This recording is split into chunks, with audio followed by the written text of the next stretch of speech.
Raziskovanje drugega vida, kot so včasih imenovali pojem zunajčutnega zaznavanja, poteka že vse od 17. stoletja. Izraz zunajčutno zaznavanje je skoval oče parapsihologije, ameriški profesor Joseph Banks Rhine, ki je v poznih 20. letih 20. stoletja začel izvajati številne statistične raziskave na Univerzi Duke v Severni Karolini. Rhinov najbolj znan poskus je test z Zenerjevimi kartami.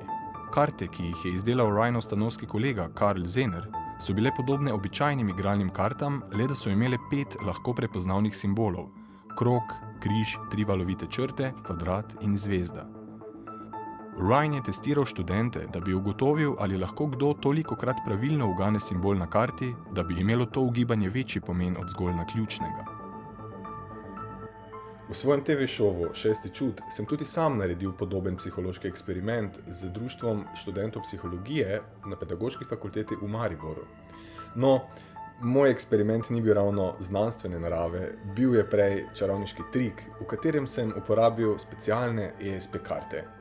Tole so bili pa odzivi na ta čarovniški trik.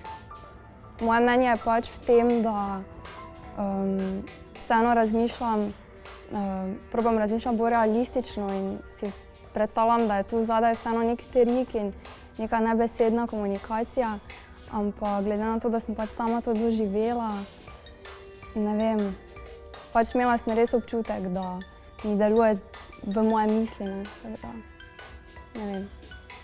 Bilo je zelo zanimiva izkušnja, pač še večja potrditev v meni, da če slediš svojim občutkom, temu, kaj čutiš, pa včasih mogoče malo ignoriraš nekim premislekom, da si na pravi poti.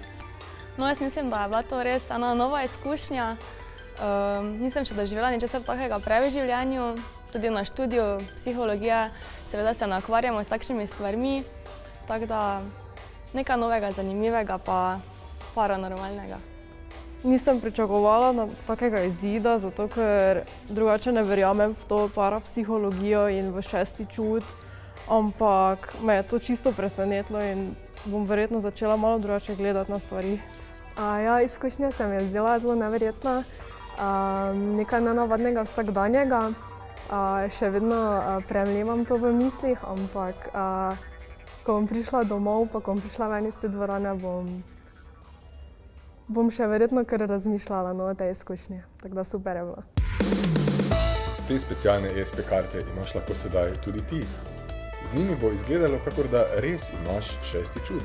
Še več, izgledalo bo tudi, kakor da tvoji gledalci posedujejo šesti čut. Kar je najbolje, ob nakupu teh specialnih ESP kart boš dobil dostop do natančnih video navodil, s katerimi se lahko naučiš 10 najboljših mentalnih čarovniških trikov s temi kartami na svetu.